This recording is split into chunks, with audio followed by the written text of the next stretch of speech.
미래 전국 민주노동조합 총연맹 초청 간담회를 본격적으로 시작하겠습니다. 오늘 간담회는 노동계와 정부가 신뢰와 존중의 마음으로 얼굴을 맞대고 노동존중 사회와 상생의 미래를 함께 모색하기 위해 마련됐습니다. 그럼 먼저 대통령님의 모두 말씀이 있겠습니다.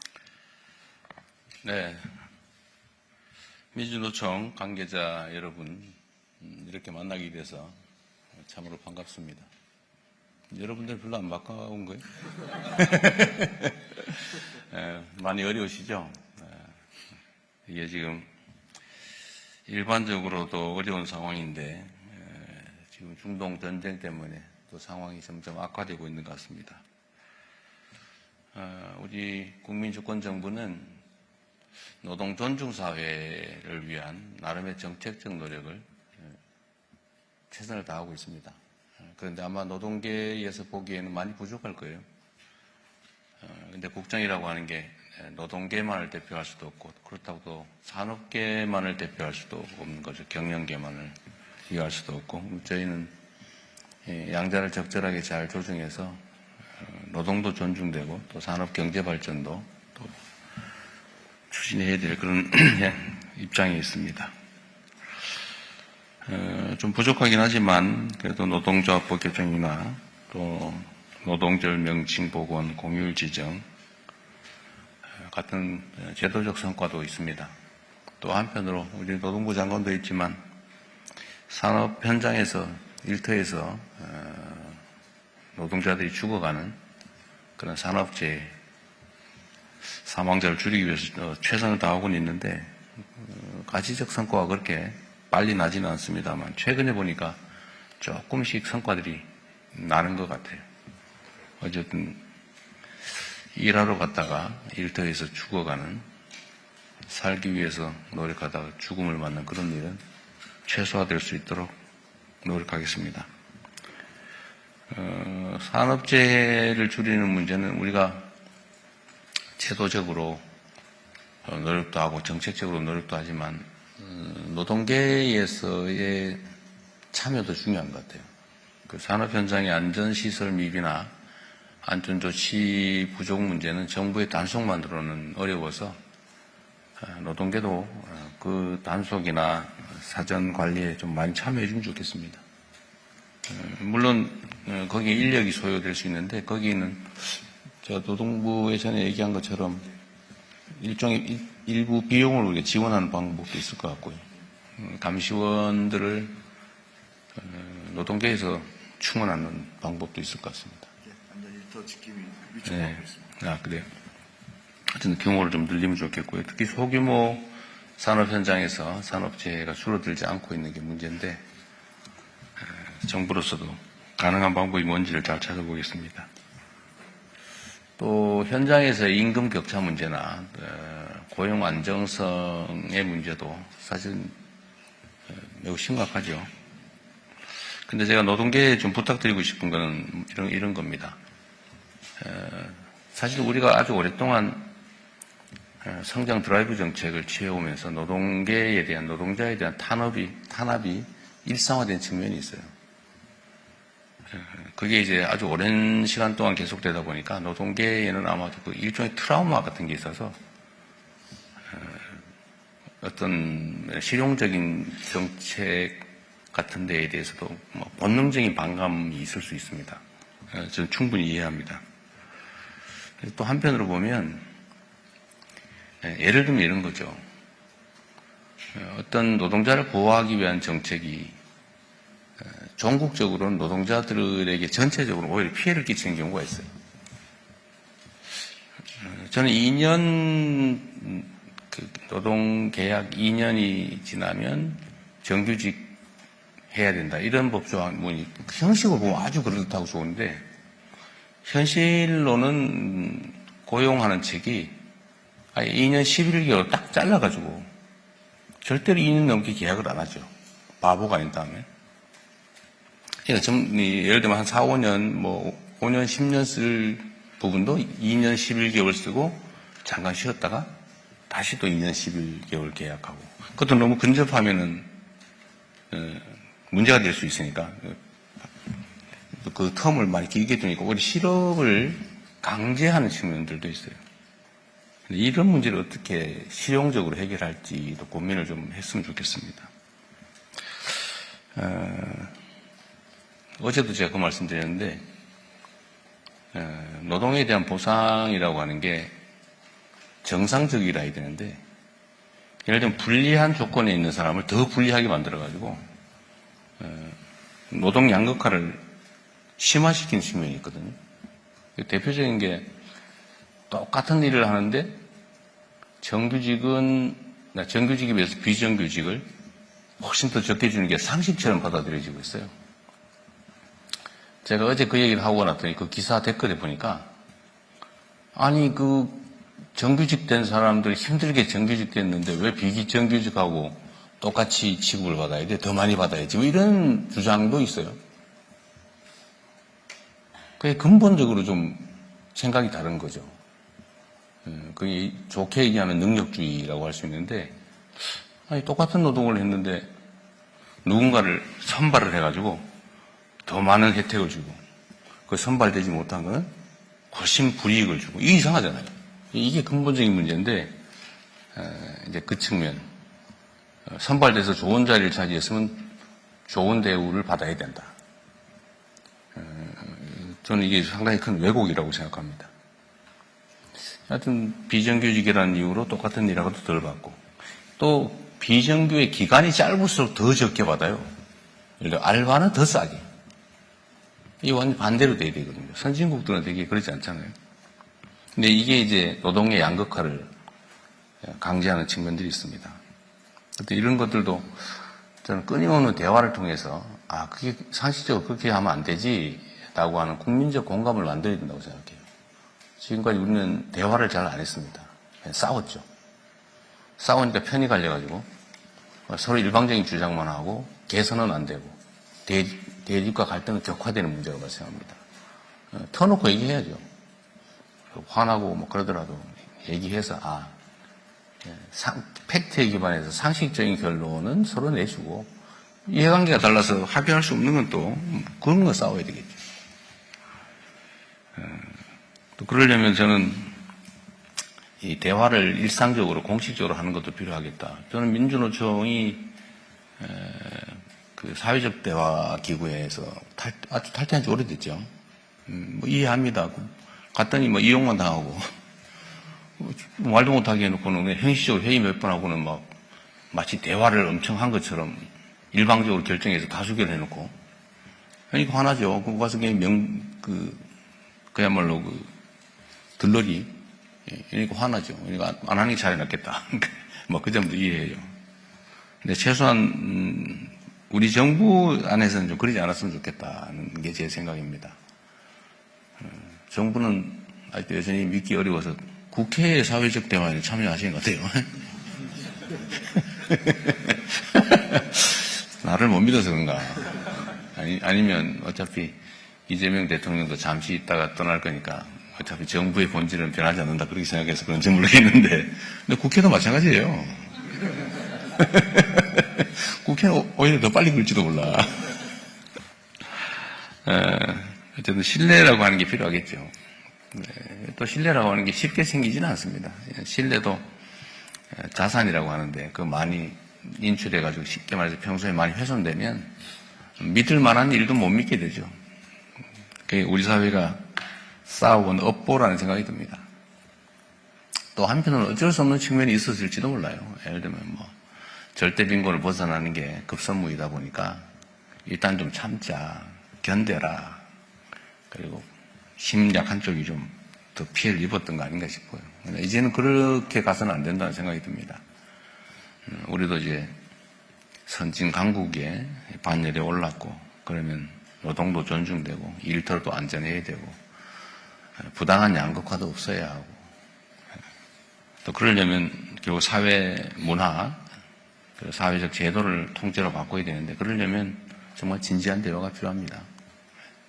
그리고 우리 사회는 이제 합리적인 주장을 받아들일 준비도 되어 있고 충분히 그럴 만한 역량도 있습니다.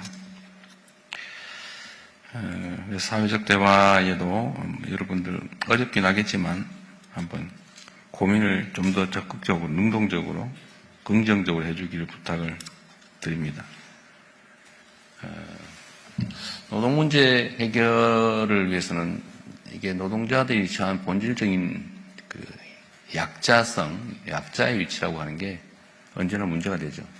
해결하는 방법은 전통적으로 역사적으로 증명된 게 있습니다. 조직해서 집단적으로 교섭한다. 안 되면 집단 행동으로 실력을 행사해도 된다. 소위 노동삼권이라고 하는 게 헌법에도 보장되고 있는데 이게 이제 단결권이 충분히 확보되지 못하니까 실효적으로 과연 노동삼권이 작동하고 있느냐에 대해서는 의문이죠. 저는 요새 그 소상공인들도 좀 집단적 교섭을 허용하고 단체 행동은 어떻게 될지 모르겠지만 최소한 단결권은 허용해야 된다. 그러니까 사안별로 뭐 납품업체끼리 또는 체인점끼리 아니면 뭐 지점끼리 뭐 이렇게 집단적으로 교섭할 수 있는 기회를 권질리 줘야 된다. 지금 현재는 공정거래법에 의해서 다 처벌되고 있어서 다 금지되고 있죠. 노동자들은 더 본질적으로 약자라서 노동조합의 조직률을 좀 향상할 수 있도록 저는 권장하는 말씀을 자주 드려요.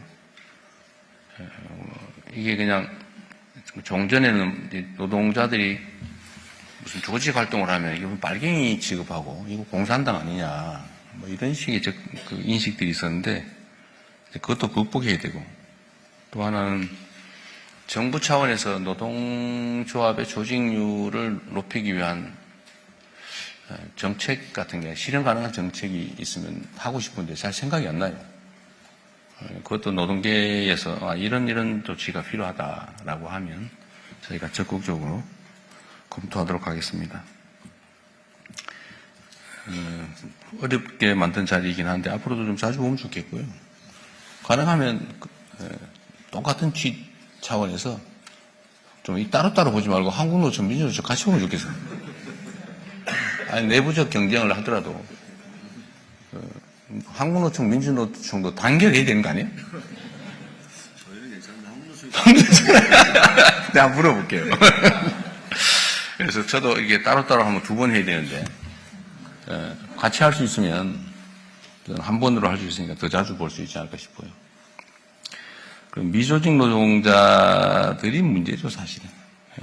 또 조직 노동자들은 조직을 통해서 자기 주장을 어느 정도는 할 수 있는데 거의 뭐 80% 훨씬 넘는. 지금 조직률이 한 15% 됩니까? 13%. 그래도 한 1% 좀 늘었네요. 그래서 85% 이상 되는 미조직 노동자들은 정말 오갈 데 없이 개별적으로 어려운 입장에 처해 있는 것 같습니다. 하여튼 고칠 게 많아요, 제 입장에서는. 예를 들면 저는 아주 오래전부터 중간 착취라고 하는 거에 대해서 많은 문제의식을 가지고 있습니다. 그러니까 노동을 제공하고 노동의 대가를 받아야 되는데 중간에 뭐 별로 하는 일도 없이 중간에 상당 부분을 떼는 뭐 그런 시스템이 많이 만들어진 것 같아요. 과거에는 그게 당연히 안 되는 거였는데 그런 것들도 좀 정리를 해야 될 것 같고 더 근본적으로는 소위 사회 안전망 강화, 그다음에 기업들의 부담 강화, 그리고 거기에 대해서 노동계의 유연성 양보, 이런 사회적 대타협을 해야 된다고 생각합니다. 언젠가는. 물론 이제 이게 불신이 많다 보니까요. 그러면 우리는 어떡하란 말이냐. 그래서 조직 노동자들 입장, 특히 대기업 정규직 이건 조직이 잘 되어 있는 편이죠. 거기는 단단하게 뭉쳐서 뭐 권리 확보를 잘 해나가고 잘 지키고 있긴 한데 그러다 보니까 사용자 입장에서는 이제는 정규직은 절대 안 뽑는다가 아주 당연한 상식이 돼버렸어요. 그러니까 이 기존에 조직된 노동자들 정규직 입장에서는 확실하게 자기 위치를 찾겠지만 그분들의 자녀들, 다음 세대들은 정규직의 자리를 결코 누릴 수가 없겠죠. 와서 오직 답답하면 일부 노조에서 새로 뽑을 때는 노조원 동의받아 뽑아라. 뭐 이런 거 하는데 아예 안 뽑는데 어떡할 거예요. 그래서 일정수 고용 규모를 유지해라. 뭐 이런 투쟁도 하는 것 같더라고요. 근데 그게 되겠습니까, 그게? 결국은 노동자들의 전체적인 처우 개선, 위상 강화를 위한 일들이 결국은 궁극적으로는 노동자들의 처우나 위상을 약화시키는 결과가 되는 것 같습니다. 근데 이 얘기를 하려고 그러니까 자기한테 불리한 측면이 딱 떠오르는 거예요. 절대로 그 얘기 말도 꺼내면 안 된다. 그런 생각들도 있어요. 저는 이제 말을 꺼내는 편인데 누군가 얘기해야 되지 않습니까? 그리고 신뢰를 쌓아야죠. 지금은 해고되면 너무나 불이익한 아주 위험한 상황에 처하니까 실제로 양보하기 어렵고, 그러니까 사용자들은 절대 정규직 안 뽑고 다 웬만하면 다 하다못해 뭐 사내 하청 또는 뭐 이렇게 파견 근로 뭐 이런 희한한 방법들을 다 동원해가지고 심지어 1년 11개월만 쓰고 온갖 그 꼼수 이게 다 작동을 하는 것 같습니다.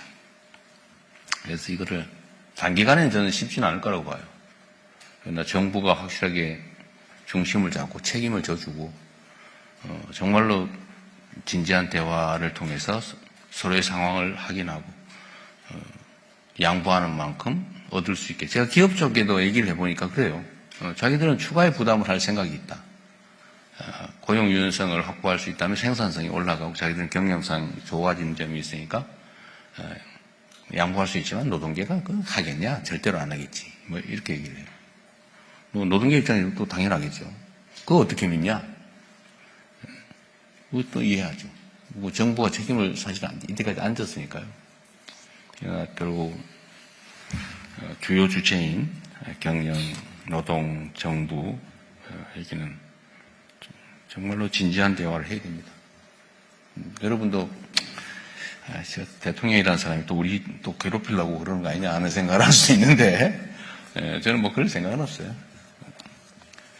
저는 국가 발전에서 저는 경제 성장과 발전도 정말로 중요하거든요. 그러나 그 과정에서 누군가 피해를 봐서도 안 되고 또 누군가가 그걸 독점해서도 안 되고 그러려면 다 손잡고 가야 됩니다. 그래서 제가 일종의 도박을 했는데 보통 옛날에 노동부 하면 노동탄압부라고 그랬잖아요. 실제로 그랬어요. 노동부가 뭐 대법원 판결에 어긋나는 노동 지침 만들어가 현장에 시행하고 소송하는 사람만 구제받고 아닌 사람들은 다 여전히 그 피해를 입고, 그런데 그걸 노동부가 방치할 뿐만 아니라 조장하고 노동부가 나서서 노동자 탄압하고 옛날에 많이 그랬죠. 요새는 안 그러시죠? 그래서 이게 비정상이다. 노동부는 노동을 보호하는 노동자들이 하면 좋겠다. 그리고 산업부는 또 산업 현장 출신이 하면 좋겠다. 그래서 해놓으면 막 싸우지 않을까. 그런 걱정들이 되잖아요. 그래서 제가 그런 얘기했습니다. 장관들끼리 싸우면 현장에서 덜 싸운다. 근데 장관들끼리 안 싸우고 편을 먹으면 현장에서 싸우게 돼요. 사회적 비용이 엄청나게 늘어나는 거죠. 다행히 요새 보니까 두 분이 김정관 장관하고 잘 지내죠? 예, 뭐 진지하게 얘기를 해요. 어제 얘기가 좀 길었는데 오늘도 여러분들 자유롭게 의견 말씀하시고요. 또 뭐 저희가 이미 하고 있는 것도 있을 테고 또 새로운 의견도 있을 거고 우리 정책에 대해서 지적하거나 아니면 뭐 비판할 것도 있을 텐데 자유롭게 하십시오. 하시고 다만 제가 이 간담회를 해보니까 너무 말이 길어가지고 내가 지금 말이 긴데 평소에 자주 안 보면 말이 길어요. 가급적 요약해서 많은 분들이 다 의견을 말씀하실 수 있는 기회를 만들면 좋겠습니다. 여하튼 환영합니다. 그리고 고생 많습니다. 예, 대통령님 말씀 감사합니다. 이어서 전국 민주노동조합 총연맹 양경수 위원장님의 인사 말씀이 있겠습니다. 저희는 저만 좀 길고 나머지는 2분 이내로 줄이겠습니다. 먼저 나라 안팎으로 굉장히 현안이 많은 시기인데 작년 9월 용산에서 제안드렸던 우리 산별 대표자들과의 간담회 잊지 않고 자리 마련해 주셔서 진심으로 감사드립니다. 63년 만에 되찾은 노동절이 이제 얼마 남지 않았는데요. 그 노동절 앞두고 또 이런 자리가 마련돼서 더욱 뜻깊지 않나 생각을 합니다. 저는 지난 한 달 정도를 그 개정된 노조법에 따라서 원청교섭을 현실화시키기 위해서 현장을 한 달 정도 전국을 돌았습니다. 곳곳에서 이재명 정부의 노동정책에 대해서 반신반의했던 시선이 기대로 좀 바뀌고 있구나 이런 걸 느낄 수 있었습니다. 노동 안전에 대한 관심과 대책 문제라든지 말씀 주셨던 노조법이나 공무직위원회법 또 학교급식법과 같은 제도적 개선에 대한 긍정적 평가 때문이지 않나 생각을 합니다. 그런데 한편에서는 아쉬움을 토로하는 목소리도 있습니다. 현 정부의 정책이 아궁이에 불은 떼는 것 같은데 아직 바닥에 온기를 느낄 수는 없다는 것이 현장의 평가인 것 같습니다. 정부 정책의 신뢰도를 높이기 위해서라도 분명한 실천이 함께 보장되는 것이 필요합니다. 대통령께서 도지사 시절에 단행하셨던 계곡정비 사업이라든지 또 최근에 부동산 정책이라든지 이런 것들이 국민들한테 환영을 받는 것은 정책의 일관성과 함께 분명한 실천이 담보되었기 때문이라고 생각을 합니다. 노동정책에서도 그런 실천이 함께 되면 좋겠다 싶습니다. 그런 측면에서 얼마 후면 최저임금 논의를 시작하게 됩니다. 올해 처음으로 노동부가 특수고용 플랫폼 노동자들에 대한 최저임금 논의를 요청했습니다. 굉장히 의미 있는 일이라고 생각을 합니다. 그리고 모든 노동자들의 임금인 최저임금의 대폭적인 인상을 위해서도 관심을 가져주셨으면 좋겠습니다. 또한 조만간에 공공부문의 비정규직 실태조사와 처우 개선 대책도 발표될 예정입니다. 공공부문 비정규직 노동자들이 정부 부처를 상대로 원청교섭을 요구하고 있는 지금이 공공부문부터 정부가 모험 사용자로서 역할을 해서 실질적인 대책 마련과 또 신속한 시행을 할 수 있는 좋은 기회라고 생각을 합니다. 노동 현장의 가장 큰 관심사는 아무래도 AI라고 생각합니다. AI는 이미 노동 현장에서 많은 영향을 미치고 있습니다. AI가 위험한 일이나 어려운 일, 야간 노동을 대신해 준다고 하면 마다할 이유가 없겠습니다만 자동화라고 하는 것이 곧 일자리의 상실이라는 역사적 경험 속에서 우려가 많을 수밖에 없습니다. 특히나 피지컬 AI의 도입은 일자리의 변화가 아니라 완전한 소멸을 추구한다는 점에서 그간의 대책과는 달라야 한다고 생각합니다.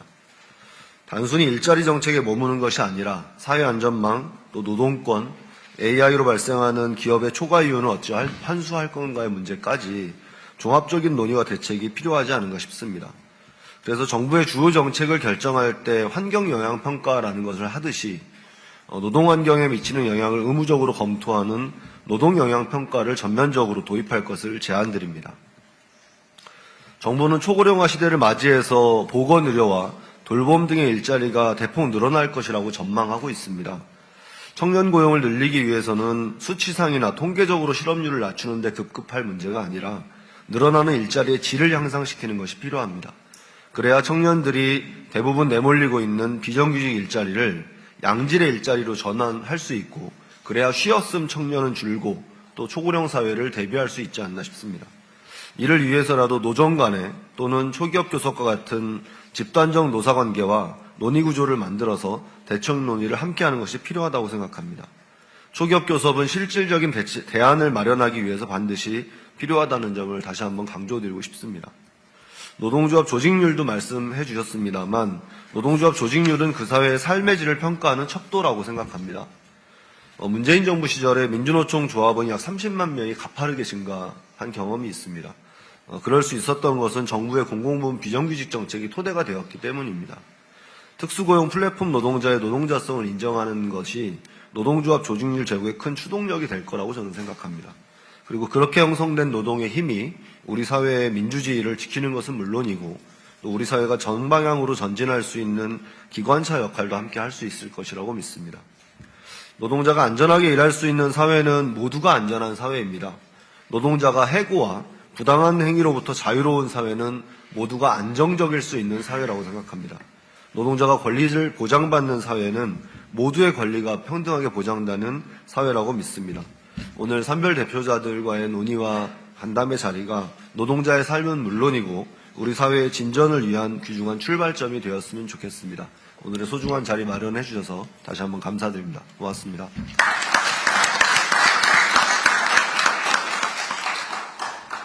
개별적인 우리 위원장님들 말씀 듣기 전에 제가 우리 양 위원장님 말씀에 대해서 일부 의견을 얘기해 주는 게 차이 났겠죠? 네. 다 맞는 말씀이시고요. 인공지능 도입 관련해서는 저도 좀 걱정이 커요. 근데 이거 피할 수 있겠냐? 피할 수 없겠죠. 그래서 대책을 만들어야 되는데, 우리는 이제 정부 차원에서 지금 걱정하신 피지컬 AI 도입에 대해서 재정 투입을 해가면서 어쨌든 속도를 내서 우리가 전 세계에서 좀 선도적으로 앞서가자 이런 정책을 가지고 있습니다. 노동 현장에서 뭐, 야, 이거 노동을 다 대체하는 거를 정부가 밀어붙이면 반노동적으로 보일 수도 있거든요. 근데 이건 피할 수가 없다는 거예요. 이 정부 입장에서는. 그럼 어떻게 대처를 어떻게 할 거냐인데, 하여튼, 이거를 안 돼! 라고 하는 건 대책이 아니죠. 그건 피할 수 없습니다. 그럼 어떻게 하자는 그 연구를 노동계에서 좀 해주세요. 아무래도 현장에 있는 분들이 이런 대안이 있다든지 아니면 거기다 뭐 부가적인 대책이 있을 수도 있죠. 그게 뭔지를 노동계에서 좀 논의를 해주면 좋겠어요. 그러면 저희가 그걸 가능한 범위에서 최대한 수용해서 국가 정책으로, 정부 정책으로 만들어 시행을 한꺼번에 하도록 하겠습니다. 중요한 건 그런 거죠. 이게 이제 일부의 사례이긴 한데, 사실 너무 공포감을 가질 필요도 없어요. 왜냐하면, 전에 스마트 팩토리라고 하는 거를 문재인 정부 때 했잖아요. 근데 현장의 통계를 보면, 생산성이 늘어나는 만큼 고용이 오히려 더 늘었다고 합니다. 왜냐하면 이게 스마트 팩토리를 개선을 하거나 운영을 하거나 아니면 유지를 하거나 아니면 뭔가 하는데 오히려 인력이 더 필요하더라는 거예요. 그리고 그 관리 인력을 새롭게 바깥에서 데려오는 건 불가능하고 오히려 현장에 있는 노동자들을 재교육시켜가지고 그에 맞게 하는 게 훨씬 더 효율적이고 빠르더라는 겁니다. 실제 그럴 수밖에 없죠. 이 숙련 노동자들을 되게 대체하게 되는데 그 숙련 노동자들을 인공지능으로 전환하는. 근데 그것도 노동자가 협조를 해야 가능하지. 그것도 끊임없이 개선해야 되거든요. 물론 인공지능 스스로 해나가는 것도 있겠지만, 그러나 사람의 도움 없이는 불가능하죠. 기본적으로. 그래서 이거를 인공지능에 대한 공포감도 없애고 인공지능에 대한 지식도 쌓고 어떻게 활용할지 좀 주체적으로 그 일을 오히려 하는 연구를 해야 될 것 같은데 그건 정부에서만 하긴 좀 어려워요. 실제로 현장과 결합해가지고 같이 연구하고 만들어가야 되거든요. 특히 피지컬 AI는 더더욱 그런 것 같아요.